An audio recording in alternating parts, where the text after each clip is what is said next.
शत्रूवर हल्ला कर लढाई सहो तयार चला ती पेल तू मशाल वाले हे पलटतील भासे हे उलटतील लढत रहा सैनिका हुशार।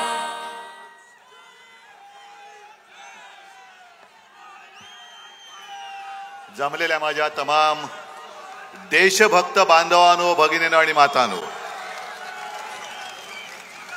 मी मुद्दामून देशभक्त बोललो कारण ही लढाई देशासाठी आहे।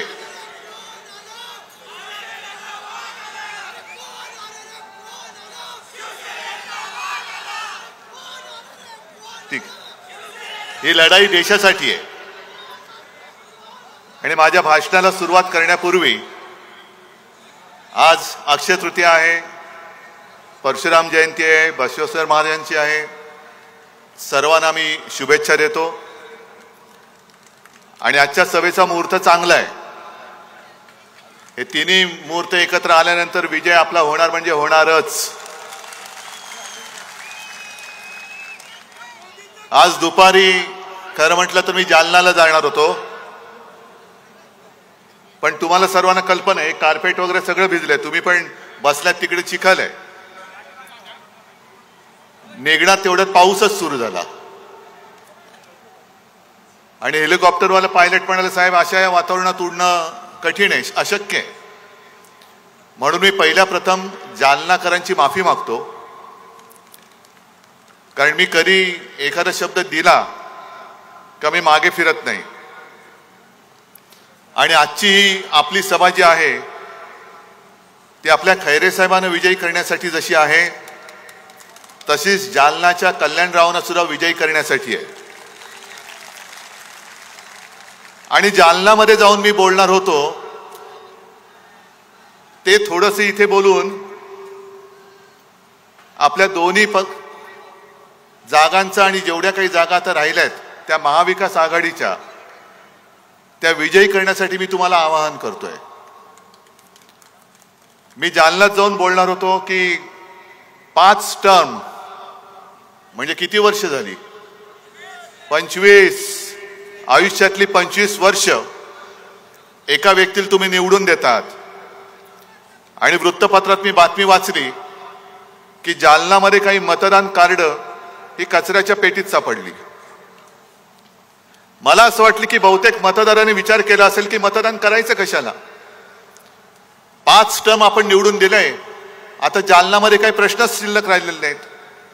म्हणजे सकाळी नळ उघडला काही सकाळी 7 ते 10 दूध येतं, 10 ते 12 पाणी येतं।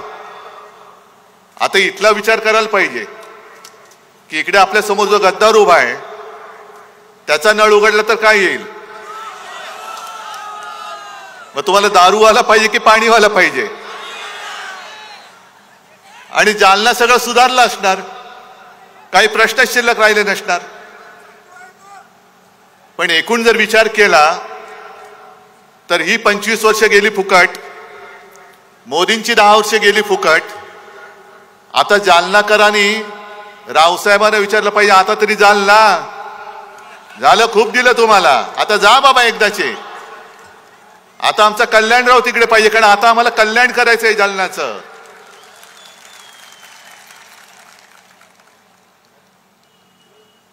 झालंय असं की महाराष्ट्राने मोदीजींना झुकवलेलं आहेच, महाराष्ट्राने झुकवले। आणि मला माझ्या महाराष्ट्राचा अभिमान आहे की एवढी प्रचंड ताकद त्यांनी लावले, एखाद्या शहनशाह सारखे फिरतायत। म्हणजे साधी गोष्ट आहे, मी गेल्या आठवड्यात सोलापूरला गेलो होतो आणि तिथून मला परत जायचं होतं लातूर मार्गे, पण लातूरचा एअरपोर्ट बंद। का बंद? नाही, पंतप्रधान येत आहेत, एअरफील्ड बंद। पुण्यामध्ये सभा घेतली, पंतप्रधानांनी संपूर्ण त्या परिसराला छावणीचं स्वरूप दिलं होतं। म्हणजे तुम्ही रस्त्यावरनं चाललात तर तिकडे पोलीस उभे असतात, जेव्हा तुम्ही उडत असता तेव्हा बाकीच्यांना विमान बंदी असते, आणि एवढा सगळा कडेकोट बंदोबस्त घेऊन तुम्ही फिरता, खरं हे बरोबर नाहीये।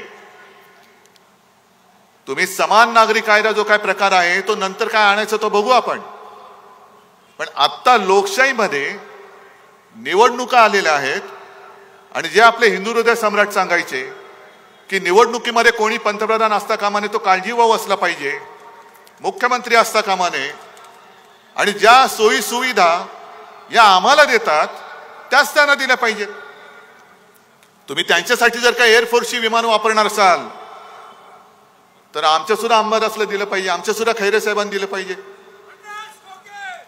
आणि जर तुम्ही आम्हाला बंदी करणार असाल तर त्यांना देखील बंदी केली पाहिजे, तर त्यांना सुद्धा बंदी केली पाहिजे. पण या सगळ्या यंत्रणा वापरायच्या.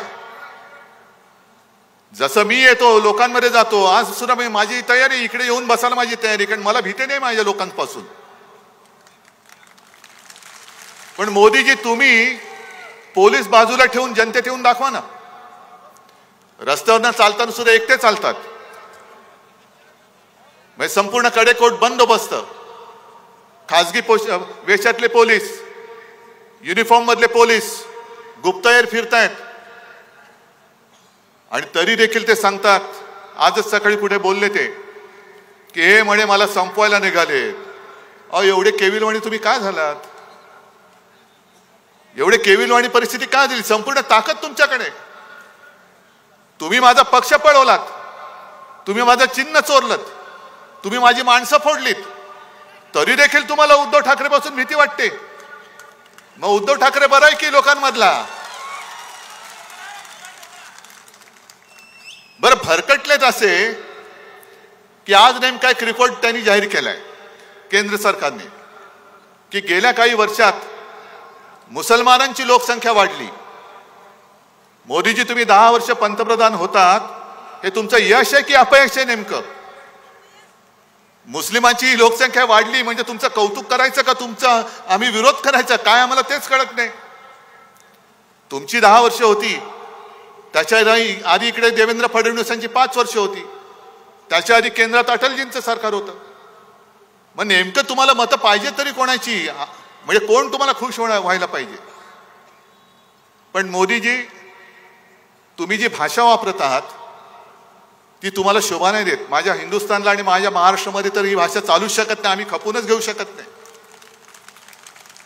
कारण हा महाराष्ट्र आणि हा मराठवाडा हा साधू संतांचा आहे, एकमेकाचा आदर करणार आहे. अरे पंढरपूरच्या वारीमध्ये सुद्धा फुगड्या वगैरे खेळल्यानंतर एकमेकाच्या पाया पडून आशीर्वाद घेण्याची, शुभेच्छा देण्याची प्रथा परंपरा आमच्या महाराष्ट्रामध्ये आहे. आणि नेमकं तुम्ही ठरवा काय करायचंय ते. आजपर्यंत तुम्ही सगळं फोडलत. शिवसेना फोडली, तोडलीत, राष्ट्रवादी तोडलीत, फोडलीत, तरी देखील कधी मला डोळा मार, कधी पवारांना डोळा मार. आज सकाळी पवारांना डोळा मारला की या आमच्याकडे. एका ठिकाणी बोलायची नकली शिवसेना आहे, एका ठिकाणी बोलायचं नकली राष्ट्रवादी आहे, आणि मग म्हणायचं आजा मेरी गाडी में बैठ जा. एवढे घाबरलेत कारण त्यांना कळून चुकलेलं आहे की आता हे परत दिल्ली बघत नाहीत आणि महाराष्ट्र तुम्हाला दिल्ली बघू देणार पण नाही. तुम्ही वेडवाकडं काही बोलताय. आम्ही कधीही तुमच्या कौटुंबिक किंवा खासगी जीवनाबद्दल बोललो नव्हतो, बोलण्याची इच्छा पण नाहीये.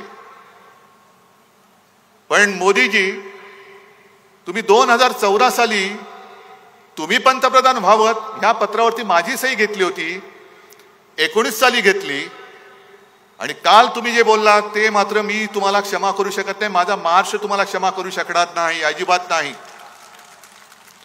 तुम्ही माझ्या शिवसेनेला नकली सेना म्हणालात. एवढंच नाही, तुम्ही मला बाळासाहेबांचा नकली संतान म्हणालात. नकली संतान बोलताय. तुम्ही तुमचा आत्मा सैतानाला विकलात की काय? मोदीजी तुम्ही तुमचा आत्मा विकलात सैतानाला, जसं सगळं आदरणीला विकलात तसं. मग कशालाही थेर करतायत? बाळासाहेबांच्या आत्म्याला काय वाटत असेल? खरंच विचार करा. 2014 साली होय माझ्या शिवसेना प्रमुख बाळासाहेब ठाकरे यांच्या शिवसेनेचा पाठिंबा तुम्ही तुमच्या बुडाला पंतप्रधान पदाची खुर्ची चिकटवण्यासाठी म्हणून घेतला होतात ना. मग 2014 साली ज्या दिवशी मी माझ्या तुळजाभवानीचं दर्शन घेऊन मुंबईला गेलो, नेमका त्याच दिवशी तुम्ही एकनाथ खडसेंकडनं फोन मला का करवलात की आपली युती तोडली म्हणून. तेव्हा तर मी युती तोडली नव्हती ना. 14 साली तुम्ही युती तोडलीत. काय वाटलं असेल बाळासाहेबांच्या आत्म्याला तो विचार नाही केलात. 19 साली तुम्ही ज्या शिवसेना प्रमुखच्या खोलीमध्ये तुमचे ते दुसरे अमित शहा,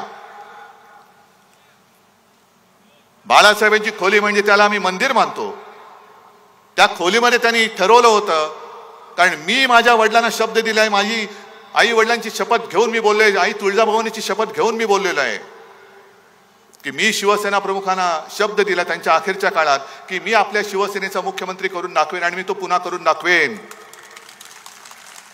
मग तो शब्द तुम्ही तोडलात. काय वाटलं असेल बाळासाहेबांच्या आत्म्याला. बरं, परवा तुमचं जे काय माझ्याबद्दलचं प्रेम उतू जात होतं की तुम्ही मला ऑपरेशनचा सल्ला दिलात, हे तर झूटच आहे म्हणा, ते सोडून द्या.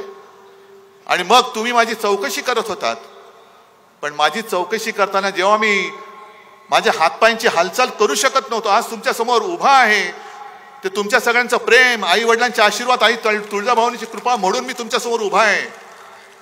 नाहीतर मी हलू शकत नव्हतो. खांद्यापासून पूर्णपणे माझी हालचाल बंद झाली होती. मोदीजी, त्याच वेळेला तुम्ही तुमच्या इथल्या या सगळे जे चेले चपाटे आहेत, जे आज उपमुख्यमंत्री आहेत, त्यांना पुढे करून माझ्या पक्षात गद्दारीची बीज रोवलीत. माझा जाहीर आरोप नाही, ही माझी माहिती आहे. मग तेव्हा बाळासाहेबांच्या आत्म्याला काय वाटलं असेल याचा विचार केलात. गद्दारी करून तुम्ही चांगलं चाललेलं महाविकास आघाडीचं सरकार पाडलं, तेव्हा बाळासाहेबांच्या आत्म्याला काय वाटलं असेल. आणि म्हणून तुम्ही हिंदू हृदय सम्राटांच्या आत्म्याची चिंता करू नका. त्यांचे आशीर्वाद जर नसते ना, तर आज तुम्हाला जे गुडघ्यावरती महाराष्ट्राने टेकवलंय, गुडघे टेकायला लावलेत, ते तुम्हाला टेकायला लागले नसते. आता मुंबईमध्ये रोड शो करणार आहेत, आले ना रस्त्यावर. 4 नंतर तर पूर्णच येणार आहेत. हा माझा महाराष्ट्र तुम्हाला रस्त्यावरती फिरवल्याशिवाय राहणार नाही. आणि आता तुम्ही जे काय तुमचं चाललंय, बरं काय वाटेल ते बोलतायत. राहुल गांधींनी म्हणे अदानी अंबानी बद्दल बोलायचं का सोडलं. आणि राहुल गांधींनी सांगायचं कि अडानी आणि अंबानींकडनं टेम्पो भरून पैसे कितना माल उठाया. मोदी जी, आप तो प्रधानमंत्री हैं. जब टेम्पो भर भर के पैसे जा रहे थे, काला धन जा रहा था, तो आपकी जो ईडी, इन्कम टैक्स, सीबीआई वो क्या कर रही थी. का आमच्या गद्दाराच्या ठेल्यावरती गेले होते. जो गद्दार उभा राहिलाय त्याच्यासमोर गेले होते का, त्याच्या दुकानात गेले होते काय लिंबू पाणी प्यायला. जर तुमच्याकडे माहिती होती तर धाडी का नाही टाकल्या. आणि जर काळा पैसा टेम्पो भरून राहुल गांधीला गेला असेल, तर मग तुम्ही काळा पैसा नष्ट करण्यासाठी नोटबंदी केली होती, त्या अपयशाची मोदीजी तुम्ही कबुली दिलेली आहात. तुमचं सगळंच फसलेलं आहे, सगळंच फसलंय. देवेंद्र फडणवीस जे काय सांगतात की मोदीजींच्या इंजिनाला विकासाचे डबे आहेत. अहो, विकासाचं इंजिन डबे सोडून द्या. गेले 10 वर्ष आम्ही बघतोय नुसते डबेच लागतायत. पण तुमच्या डब्याला खाली भ्रष्टाचारांची चाक आहेत ना, त्याचं काय करताय तुम्ही. आणि संपूर्ण देशाने आता ठरवलंय की हे आता इंजिनच बदलायचे. हे इंजिनच नको, द्या गुजरातला पाठवून. ज्या वाटेने तुम्ही आमचे गद्दार तिकडे नेलेत, त्याच वाटेने हे मोदीजींचं इंजिन सुद्धा गुजरातला पाठवून द्या. कारण 10 वर्ष नुसत्या वाफा नाही, नुसत्या थापा मारते, थापा. आज अंबादासजी, तुम्ही एक काम चांगलं केलं की आपल्या सरकारच्या काळामध्ये संभाजीनगरसाठी आपण काय केलं हे तुम्ही सगळ्यांना सांगितलं. आणि एका गोष्टीचा आज मला अभिमान आहे की शिवसेना प्रमुखांनी याच मैदानाच्या व्यासपीठावरून तुम्हाला जे वचन दिलं होतं, छत्रपती संभाजीनगर ह्या शहराचं नव्हे जिल्ह्याचं नामकरण मी करेन.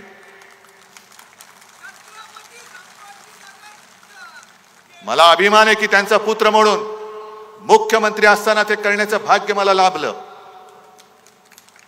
आणि काल परवाकडे कोर्टाने त्याच्यावरती शिक्कामोर्तब केलं, याचा मला अभिमान आहे. पण अजूनही विमानतळाचं नाव छत्रपती संभाजीनगर हे करू शकलेले नाहीये. गुंठेवारीचा प्रश्न सोडवला, कचऱ्याचा सोडवला, रस्त्याचा सोडवला, पाण्याचा सोडवतोय. समांतर जलवाहिनी ती सरकारकडनं मी पाण्यासाठी मी पैसे देत होतो.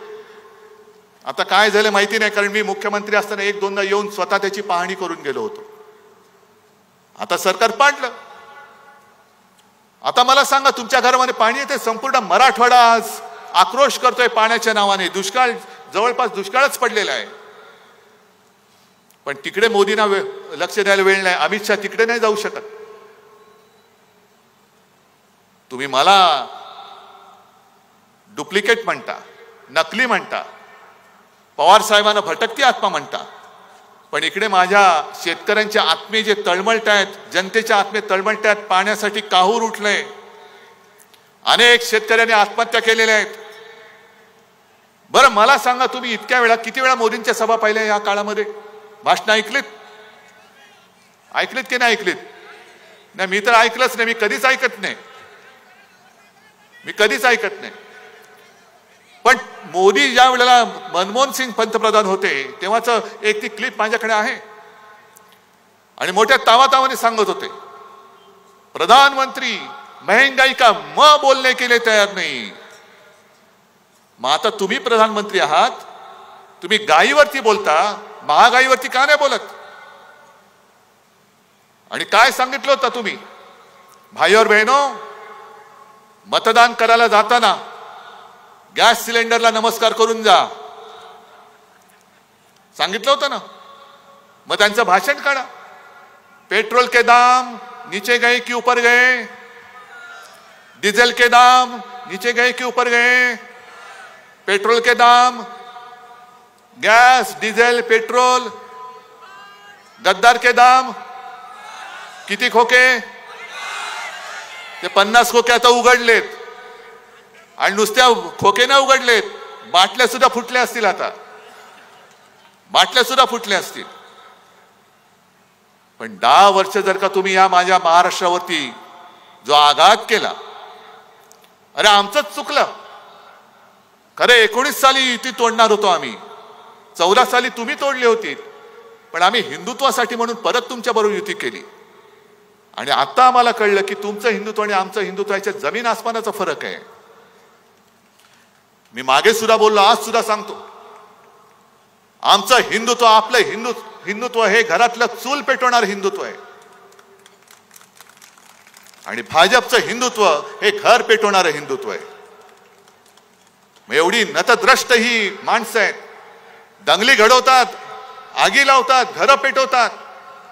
घरातली चूल नाही पेटवत, घरं पेटवून त्यांचे भाजपवाल्यांच्या पोळ्या त्याच्यावरती शेकतात. आणि मरतात ती सामान्य माणसं मरतात, होरपळतात ती सामान्य माणसं होरपळतात. पोलिसांचे फटके सामान्य माणसे खातात. पोलिसांच्या केसेस, तुरुंगवास सामान्य माणूस भोगतो. आणि हे टगेगिरी करत एक अकेला सब पे भारी.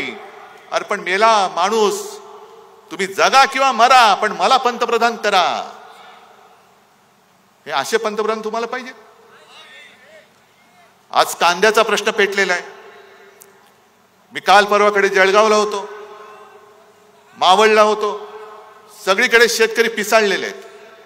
कापसाला भाव नाही, सोयाबीनला भाव नाही, कांद्याची निर्यात बंदी अजून उठवत नाही. काय म्हणून आम्ही तुम्हाला मतं द्यायची आम्हाला सांगा ना. गुजरातची कांदाबंदी तुम्ही उठवता, पण माझ्या महाराष्ट्राची कांदाबंदी उठवत नाही. जवळपास 1100 कोटी रुपये कांदा उत्पादकांचं नुकसान झालेलं आहे. 400च्या वरती कंटेनर तिकडे लोड होण्यासाठी त्या डॉकमध्ये पडलेले आहेत असेच, कारण अजून ऑर्डर्स चाललेले नाहीत निर्यातीच्या. मग कांदा सडतोय, शेतकऱ्याच्या मालाला भाव मिळत नाही.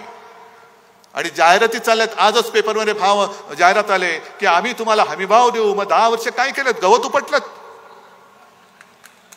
10 वर्ष आम्ही तुमच्याकडे हमीभाव मागतोय, तुम्ही हमीभाव द्यायला तयार नाहीत. संभाजीनगरमध्ये किती उद्योग आणले? आपण जे काही उद्योग आणत होतो, करोनाचा काळ होता, तरी सुद्धा कित्येक कोटींचे नुसते सामंजस्य करार नव्हते केले, प्रत्यक्षात करार करून आपल्या महाराष्ट्रामध्ये आपण उद्योगधंदे आणत होतो. पण याने या उद्योगधंदे पळून नेले, गुजरातला नेले, सगळं गुजरात गुजरात गुजरात. माझं गुजरात बद्दल काही द्वेष आकस असा आहे अशातला भाग नाही, पण तुम्ही माझ्या महाराष्ट्राचं ओरबाडून गुजरातला नेत आहात. अरे काहीतरी या गद्दारांना लाज लज्जा शरम वाटली पाहिजे. हे बाळासाहेबांचे विचार. काय तुमच्यामध्ये हिंमत कशाला आहे? धनुष्यबाण पेलण्याची हिंमत आहे तुमच्यामध्ये? माझा धनुष्यबाण तुम्ही कलंकित करून टाकलात. मोदीजी, तुम्ही या कटाचे सूत्रधार आहात.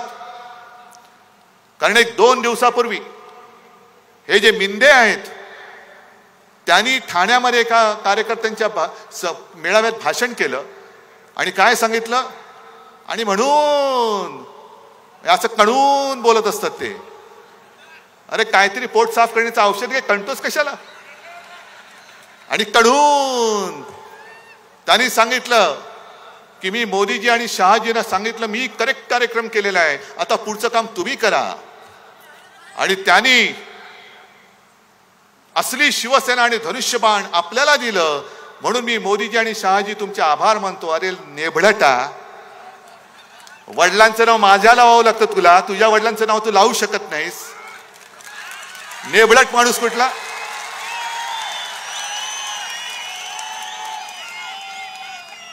आणि हा कट कसा शिजला बघा. मोदी शहा म्हणाले होते की तुझं काम तू कर, आमचं काम आम्ही करतो, आणि ते पाठी उभे राहिले. आणि खरी शिवसेना म्हणजे नाव आणि चिन्ह यांचं आधी ठरलं होतं की तू सुरतेला ये. अरे छत्रपतींनी, शिवछत्रपतींनी सुरत लुटली असेल, तुझ्याकडनं आम्ही महाराष्ट्र लुटतो, शिवसेना तुला देतो. ही असली नतद्रष्ट अवलाद गेले 2-2.5 वर्ष महाराष्ट्रावरती राज्य करते, आम्हाला कोणाला काहीच वाटत नाही.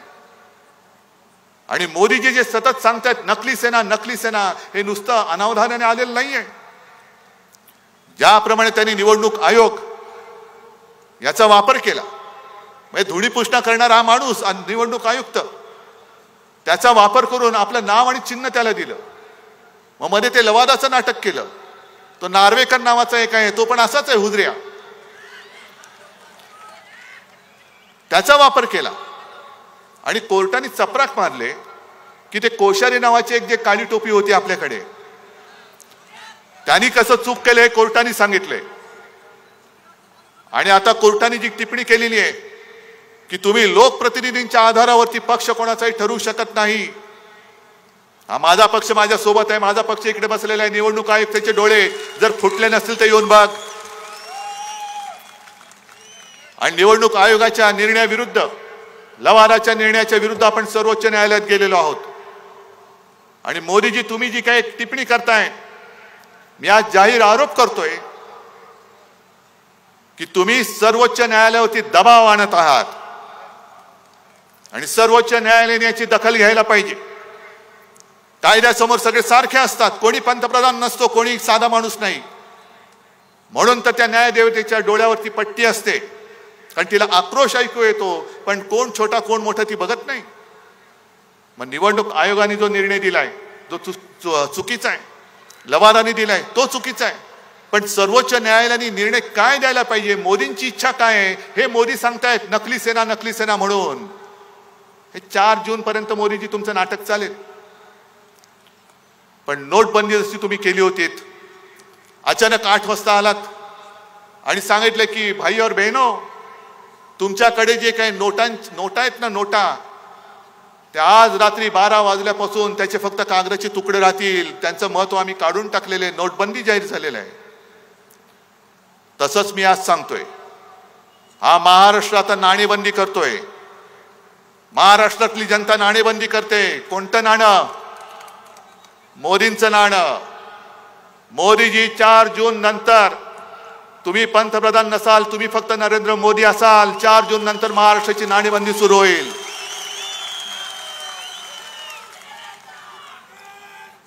काय म्हणून महाराष्ट्राने तुम्हाला द्यायची मतं?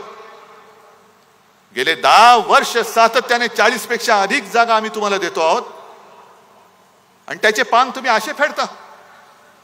शेतकरी आत्महत्या करतोय, बघायला वेळ नाही. उद्योगधंदे तुम्ही सरळ उचलून माझ्या महाराष्ट्रात बेकारी वाढते, महाराष्ट्र मेला तरी चालेल पण गुजरात जगला पाहिजे, ही तुमची वृत्ती. आम्ही आरक्षण देऊ, मग आजपर्यंत का नाही दिलं? आरक्षण हटवणार नाही, आजपर्यंत का नाही केलं? जालनाचाच जर का विषय काढला तर ते जरांगे पाटील उपोषणाला बसले होते. काय गुन्हा केला होता त्यांनी? का दरोडा टाकून बसला होता माणूस? तिकडे तुम्ही म्हणजे त्यांनी गोळीबार केलं, ते जरांगे पाटलांनी ती गोळी काडतूस पण दाखवलं होती, टर्फल त्याचं. अशा महिला बघितल्या नाही तुम्ही, वयस्कर माणसं नाही पाहिली, टाळकी फोडून काढलीत. मी स्वतः गेलो होतो संध्याकाळी, पोलीस भयभीत झालेले. पोलीस म्हणाले, म्हणजे मी इथून निघालो, सुसाट आमचा ताफा निघाला. आधी मुंबईमध्ये मला निरोप येत होते, बघा बरं काळोख होतोय, सुनसान रस्ता आहे, वातावरण तंग आहे. म्हटलं बघू ना काय तंग आहे, मी जातो ना माझ्या लोकांमध्ये, काय करायचं ते करतील माझं. आणि मी गेलो. मग निघाल्यानंतर एका पॉइंटला सगळे पोलिसांची वाहनं एका बाजूला थांबली. मी गाडी थांबवली, म्हटलं काय झालं? ते इन्चार्ज होते, धावत आले, साहेब ह्याच्या पुढे ना पोलिसांच्या गाडीला बंदी आहे. म्हटलं थांबा इकडे, मी जातो. मी गेलो तिकडे, आणि तिकडे गेल्यानंतर खरंच सांगतो, मी अजूनही तो क्षण विसरू शकत नाही. एक तर गेल्याबरोबर लाट्या काट्या खाल्लेले सगळे माझे बांधव होते. त्यांनी मी गेल्यावरती जो जयघोष केला की त्यांना वाटलं की कोणतरी आधार देणारा आला. त्याच्यानंतर मी एका घरी गेलो आणि त्या माऊलीने माझी ओवाळणी केली. मला वाटतं रक्षाबंधन असेल का काय, तोच सुमार असेल. आणि मला सांगितलं, डोळ्यात पाणी होतं, की दादा मी सुद्धा वाचले, माझ्या सुद्धा हाताला मार लागलाय. म्हटलं मग ताई काय औषध उपचार? ते माझं जाऊ द्या, पण माझ्या सुनेला आणि मुलाला एवढं मारलंय ते हॉस्पिटलमध्ये आहेत. मग आंबारास पण सोबत होते. आम्ही निघाल्यानंतर त्या ताईला भेटायला गेलो, तिच्या सुनेला. तिथं समोर तिचं डोकं फुटलेलं, कोणाच्या इकडे छरे घुसलेत, कोणाला लाठ्या मारल्यात. का हा तुम्ही अत्याचार माझ्या या बांधवांवरती का केला, त्याचं उत्तर अजून कोणी दिलेलं नाही. कोणाच्या ऑर्डरनी केला? कोणाच्या ऑर्डरनी दिला? कारण मी मुख्यमंत्री होतो, मला चांगलं माहिती आहे प्रशासन कसं चालतं. एखादा एवढा लाठीमार किंवा हवेत गोळीबार करायचा असेल तरी त्याला वरिष्ठांची परवानगी लागते. आणि तिथल्या लोकांनी मला जे सांगितलं की एक वर्ण कोणाचा तरी फोन आला आणि त्याच्यानंतर अचानक जणू काही सैतान अंगात यावा तसा पोलिसांनी लाठीमार सुरू केला. या जखमा अजूनही कोणी विसरलेलं नाही, ह्या वेदना अजूनही कोणी विसरलेल्या नाही आहेत. तुम्ही एकतर फसवणूक करतात आणि मग आरक्षणाच्या गोष्टी करता. आज केजरीवालना जामीन झालेला आहे, पण तुम्हाला सगळ्यांना माहिती आहे केजरीवाल जे आहेत त्यांच्या सरकारचे अधिकार हे मोदी सरकारने काढून घेतले.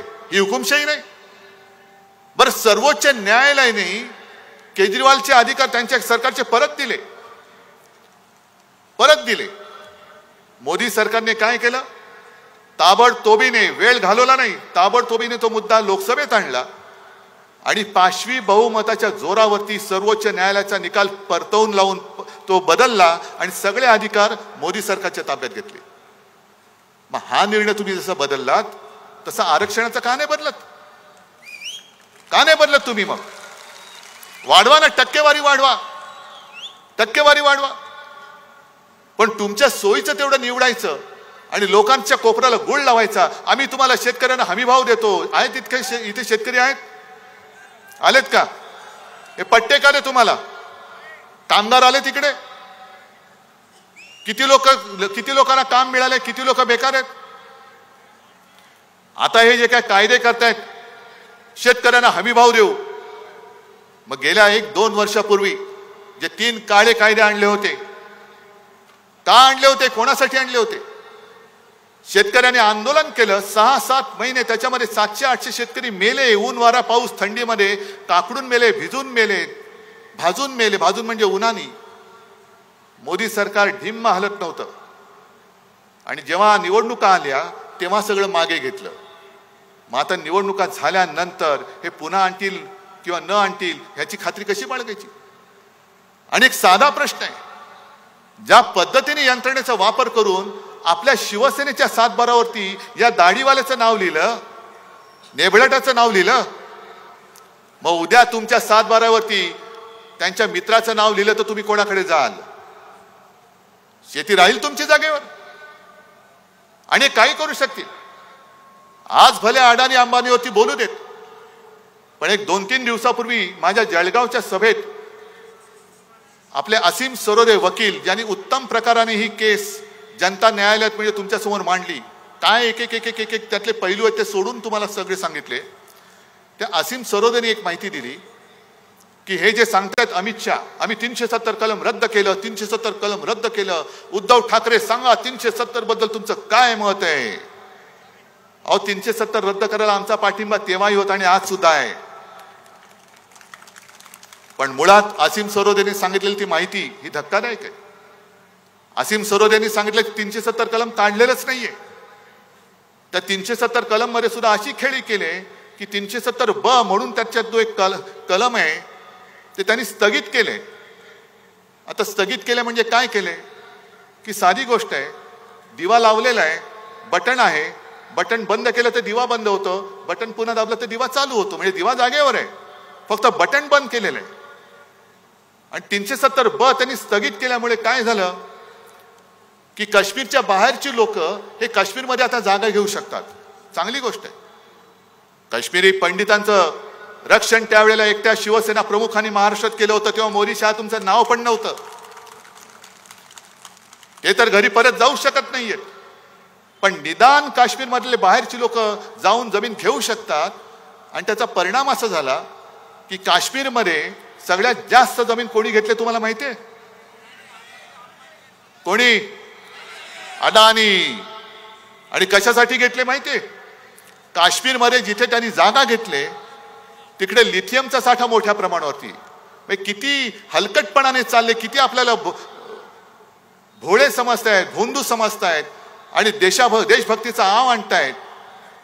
अडाणींसाठी तुम्ही ते कलम बाजूला केलं, अडाणींनी तिकडे मोठी जागा घेतली आणि तो लिथियमचा साठा, त्या लिथियमचा वापर आपल्या मोबाईलच्या बॅटरीज, आता इलेक्ट्रिक व्हेकल ज्या येत आहेत आल्यात त्याच्या बॅटऱ्यांसाठी, इतर अनेक ठिकाणी लिथियमचा वापर होतो. ते बरोबर त्यांनी उचलून त्या अडाणीच्या घशात टाकलं.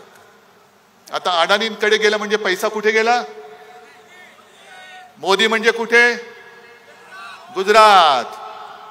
काय महाराष्ट्राला काय मिळालं?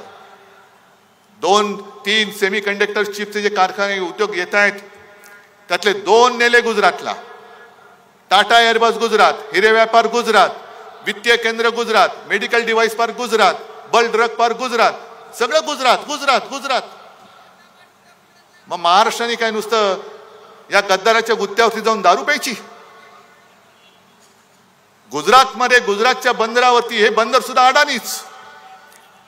मध्ये मध्ये बातम्या येतात करोडो रुपयांचा ड्रग्सचा साठा सापडला, नशिले पदार्थ. हे कुठेच जातात ड्रग? कुठे कोणाच्या अंमलाखाली तुम्ही जातायत?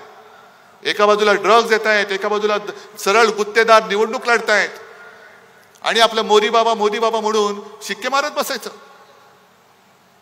ही लढाई ही उद्धव ठाकरेची नाही, ही उद्धव ठाकरे तुमची लढाई लढतोय.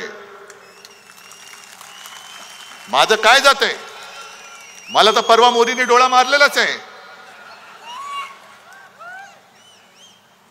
मला तर मारलाय डोळा, पण मी नाही जाणार. माझा महाराष्ट्र माझ्या डोळ्या देखत लुटला जात असेल तर मोदीजी तुम्हाला नकली संतान म्हणताय तुम्ही. त्या शिवसेना प्रमुखांच्या पुत्राचा इंगा तुम्हाला मी दाखवतो आणि तुम्हाला माझ्या भवानी मातेचं तेज काय असतं ते सुद्धा दाखवतो. तुम्ही जय श्रीराम म्हणता, आम्ही जय श्रीराम म्हणतो. या सांस्कृतिक क्रीडा मंडळाच्या मैदानामध्ये त्यावेळेला मला वाटतं राम मंदिरासाठी विटा जमवण्यासाठी इकडे प्रमोद महाजन आणि शिवसेना प्रमुखांची सभा झाली होती ना. मग तुम्ही काय शिकवताय आम्हाला राम मंदिरामध्ये शिवसेनेचे योगदान काय? अरे प्रमोद महाजन जरी आज असते ना तर मोदीजी तुम्ही दिसला नसतात. आमचा एक अस्सल मराठी माणूस तिकडे पंतप्रधानपदी बसला असता. पण राम मंदिर म्हणून तुम्ही जे काय मिरवताय, राम मंदिर तुम्ही केलं नाहीत. उद्धव ठाकरे राम मंदिराच्या वेळेला आले नाहीत म्हणे रामाचा अपमान केला. तुम्ही काय मुहूर्त काढत बसता? तुम्ही द्याल तो मुहूर्त, नाही मानत मी मुख्यमंत्री होण्याच्या आधी सुद्धा राम मंदिरात गेलो होतो आणि मुख्यमंत्री झाल्यानंतर सुद्धा गेलो होतो. पण मला नाही आठवत देवेंद्र फडणवीस मुख्यमंत्री असताना कधी गेले होते. नाही, एवढी माहिती माझ्याकडे नाहीये. पण राम मंदिराचं तुम्ही घेताय. पण ज्या दिवशी राम मंदिराचा मुहूर्त झाला त्या दिवशी आपण कुठे होतो? नाशिकच्या काळाराम मंदिरात. आणि या काळाराम मंदिराचं एक ऐतिहासिक महत्व आहे. या काळाराम मंदिरात आपले महामानव डॉक्टर बाबासाहेब आंबेडकरांनी हा राम माझा सुद्धा आहे आणि मंदिरात जाण्याचा अधिकार माझा देखील आहे म्हणून तिकडे जाऊन आंदोलन केलं होतं. याचं कारण आज जे हे बुरसटलेले गोमूत्रधारी आहेत, जे स्वतःला हिंदुत्ववादी हिंदू समजतायत, हे बुरसटलेले गोमूत्रधारी, हे हिंदुत्व आमचं नाहीये. त्यांनीच डॉक्टर बाबासाहेब आंबेडकरांचा प्रवेश रोखला होता. आणि ज्या बुरसटलेल्या गोमूत्रधारेनी संत तुकारामांच्या गाथा बुडवल्या होत्या, तेच बुरसटलेले गोमूत्रधारी आज महामानव डॉक्टर बाबासाहेब आंबेडकरांनी लिहिलेलं संविधान सुद्धा बदलायला मागतायत. 400 पार म्हटल्यानंतर तुम्ही जो जल्लोष केला की तडीपार, कारण 400 पार का व्हायचं? यांना समोर विरोधक नकोय. जे हिटलरनी केलं होतं, जे पुतीनने केलं. आता पुतीनच्या इकडे निवडणूक झाली, 98% मतदान पुतीनला झालं. 98%. काय बोंबळला तुम्ही? सगळे विरोधक तुरुंगात टाकून दिले. काही जण तुरुंगात मेले, काही जण रहस्यमयरित्या मृत्यू झाला. पण आम्ही निवडणूक घेतली की नाही? 98% लोकांनी मतं दिलेत आम्हाला. ही अशी निवडणूक तुम्हाला उद्या पाहिजे? आज जे काय आम्ही बोलतोय, पोट तिडकीने मी बोलतोय. का मी आलो? कारण खैरेंसारखा एक निष्ठावान माणूस आज पुन्हा एकदा ताकदीने उभा राहिलेला आहे. जाऊ शकत होते ना, खैरे जाऊ शकत होते, अंबादास जाऊ शकत होते, घोडीले जाऊ शकत होते, कितीतरी लोक इकडे बसले ते जाऊ शकत होते. काय त्यांना खोके मिळाले नसते? बरोबर आहे, गद्दारी विकत घेता येते पण निष्ठा विकत घेता येत नाही. ती रक्तात असावी लागते. आमच्या रक्तात निष्ठा आहे. आणि बाबासाहेबांनी लिहिलेलं संविधान, एक साधा दलित कुटुंबात जन्मलेला माणूस, गरीब माणूस एवढा बुद्धिमान होऊ शकतो. आणि त्यांनी लिहिलेलं संविधान आम्ही पाळायचं, हे यांच्या बुरसटलेल्या मेंदूला झिंझिणे आणणार आहे. हे म्हणून यांच्या झिंझिणे आणल्यात. महाराष्ट्राचा आकाश आहे, हे संविधान बदलायचंय. आणि ही चाल, ह्या काही मला स्वप्न पडलं म्हणून नाही मी बोलत. त्यांच्याच काही खासदारांनी, आमदारांनी, माजी काही लोकांनी हे सगळं बिंग फोडलेलं आहे. आणि त्याच्यासाठी आपण लढतोय. म्हणून तर योग्य वेळेला मशाल आपल्या हातामध्ये आलेली आहे. योग्य वेळेला आलेली आहे. चोराच्या हातात धनुष्यबाण दिलंय आणि तुमच्या हातामध्ये मशाल आहे. ही मशाल ही आई जगदंबेची आहे. ते सगळे नाचतात ना गोंधळ घालताना सुद्धा, तसा हा गोंधळ मांडायचा. आता हा गोंधळ मांडायचा आहे. सगळ्या देवदेवतांना सांगायचं या गोंधळाला या. आणि देशाने खरं ठरवायला पाहिजे. मोदीजी, तुम्ही जे मला परत परत तुम्हाला का सांगतोय? कारण काँग्रेसचे कोणतरी एक जे पित्रोदा, त्यांनी का सगळ्यांची पित्र खाली आणली मला माहिती नाही.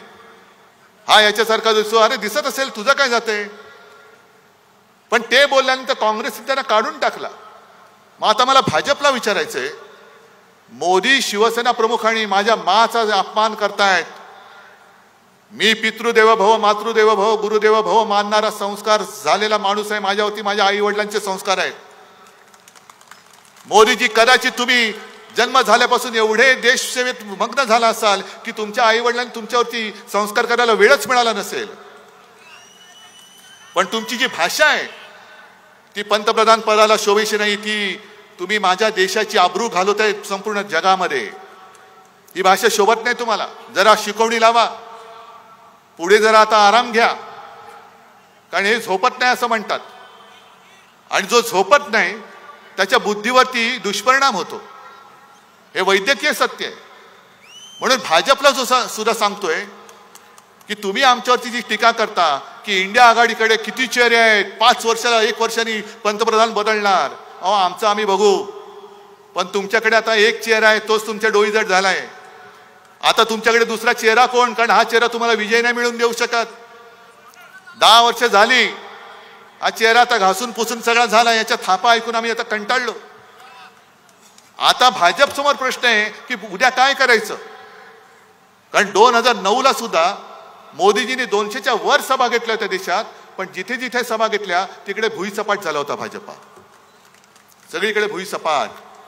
म्हणून मोदीजी, तुम्ही कधी काळी आमचे स्नेही होतात, मध्ये मध्ये तुम्हाला सोयीप्रमाणे आमचं प्रेम येतं. म्हणून तुम्हाला मी खरंच हात जोडून विनंती करतोय की जरा थोडं शांत राहा. डोक्याला पातंजलीचं तेल रामदेव बाबांकडनं घ्या, कपालभाती करा. थोडा विलंब झाला तरी चालेल, पण आता अनुलोम विलोम करा. आणि आता जरा घ्या, वानप्रस्थाश्रमाकडे तुमची आता पावलं पडतायत.